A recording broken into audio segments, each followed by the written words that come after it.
Em eleições, tanto para o Senado quanto para a presidência da República, o Valdemar Costa Neto, líder do PL, também já disse algumas vezes que ele e o Flávio Bolsonaro vão tentar conversar com outros pré-candidatos, e quando ele fala isso, ele fala de Zema, Caiado e algum candidato do Gilberto Kassab, para tentar convencê-los a abrir mão e a gente ter no primeiro turno apenas Flávio Bolsonaro versus o presidente Lula. Eu queria saber se em algum cenário é possível imaginar que Zema abra mão de tentar a presidência da República. Caiado já me disse que não tive a oportunidade de falar com o governador Zema. Existe algum cenário onde a gente pode imaginar que ele tente direto o Senado e abra mão de tentar o Planalto?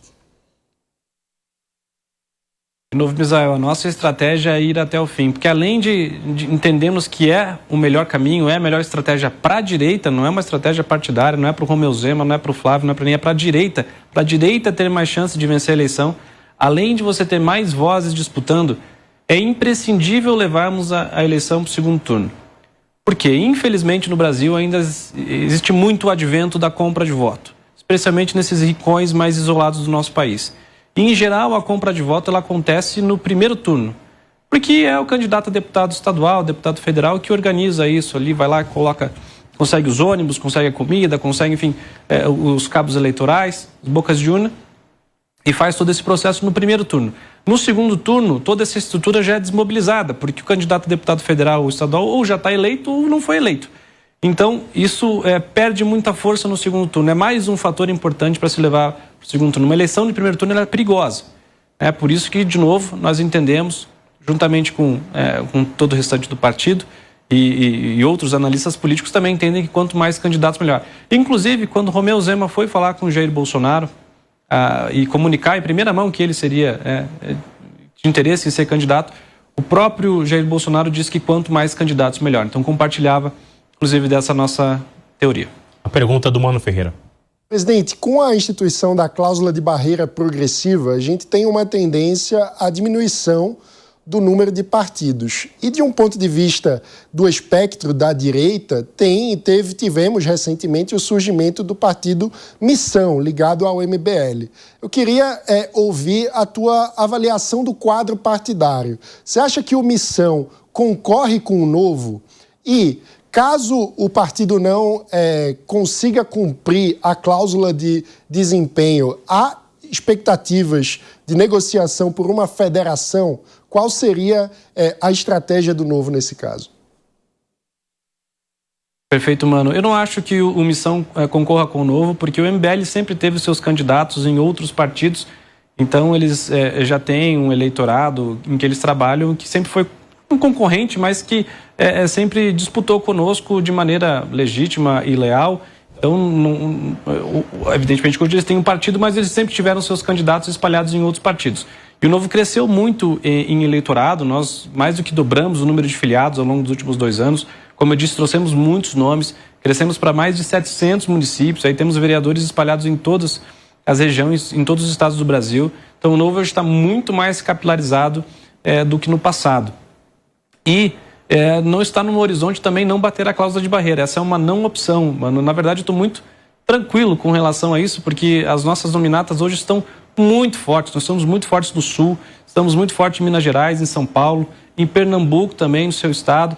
Nós temos 2 excelentes vereadores lá, os 2 irão candidato a deputado federal, inclusive Eduardo Moura, projetado aí como possivelmente um dos deputados federais mais votados do Nordeste.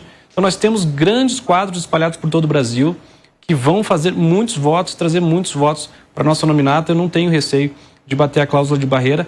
E uma federação não está no horizonte porque isso desvirtuaria todo o nosso modelo de gestão, a nossa estrutura de governança. Agora, defendo que haja liberdade para a criação de mais partidos, acho que isso é da democracia, não vejo problema com relação a isso. Mas, sim, a cláusula de barreira ela foi criada para reduzir o número de partidos políticos do Brasil, tem conseguido, e é muito possível que ao longo dos próximos 10, 12 anos restem apenas 7 ou 8 partidos com representatividade no Congresso Nacional. O nosso desafio, a nossa missão enquanto Partido Novo é ser um desses 7 ou 8 partidos. O senhor comentou sobre o Zema ter ido falar com o ex-presidente sobre a candidatura e que Jair Bolsonaro disse que quanto mais, melhor. Mas lá em 21, o Novo chegou a defender o impeachment do ex-presidente Jair Messias Bolsonaro. Como conciliar essas duas imagens? Não, de fato, o Novo, naquele momento, defendeu o impeachment do Jair Bolsonaro.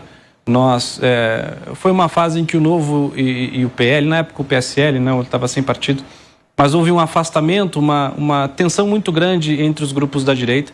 Isso já está superado. Nós vemos hoje uma aliança grande entre o Novo e o PL, inclusive na Câmara. Nós somos a oposição junto com o PL, e entendemos que hoje o adversário, o inimigo, é o Luiz Inácio Lula da Silva e o PT. Então, essas diferenças já ficaram para trás. Temos trabalhado para pacificar todas as rixas que ficaram no passado e olhar para frente, né? E estamos tendo sucesso quanto a isso, né? O Novo tem crescido bastante, o PL também tem crescido bastante, e nós temos certeza aí que juntos vamos conseguir fazer muita coisa pelo nosso país, em especial agora, né, nessas eleições para o Senado. Porque eu acho que a eleição para o Senado ela é a mais importante desde a nossa redemocratização. Nós vamos ter a chance de renovar 2/3. Em diversos estados, o Novo vai lançar a chapa casada com o PL. Por exemplo, Marcel Van Hatten, no Rio Grande do Sul, vai ser um dos candidatos da coligação com o PL. No Paraná, o Deltan Dallagnol vai ser um dos candidatos na coligação, possivelmente também com o PL. Então, teremos essa parceria para chegarmos juntos aí com força no Congresso Nacional também. Diego Tavares. Presidente, o senhor há pouco fez um retrospecto histórico do processo político do Partido Novo e identificou que o não uso do fundo partidário, do fundo eleitoral, foi um erro. Mas nós temos 2 eleições nas quais o Novo participou sem uso do fundo eleitoral e houve a diminuição do quadro de parlamentares. Quais outros erros o senhor avalia que o partido cometeu nesse processo histórico, além do já citado não uso dos fundos públicos para financiamento de campanha de partidos? Acho que o principal de todos foi ter, lá em 2019 ainda, restringido o crescimento do partido para as eleições municipais de 2020. Porque o Novo foi muito bem em 2018, cresceu muito no pós-eleição. Vários grupos nos procuraram, vários grupos que inclusive já estavam há muito tempo com o Novo em cidades aí por todo o Brasil e queriam lançar seus candidatos, queriam montar nominatas, disputar candidaturas à prefeitura da sua cidade. Mas, infelizmente, por uma estratégia equivocada do então Diretório Nacional, isso não foi possível. E o Novo acabou perdendo uma oportunidade de crescer. Nesse episódio, muitos membros do partido, pessoas qualificadas, pessoas boas, acabaram saindo do Novo, indo para outros partidos, disputando eleição por outros partidos, ou mesmo desistindo da política porque se decepcionaram. Muitas dessas pessoas nós conseguimos resgatar. Mas eu entendo que esse sim foi um erro em 2019, de não querer crescer, da não capilaridade, que prejudicou muito 2022. Esse erro foi consertado em 2023.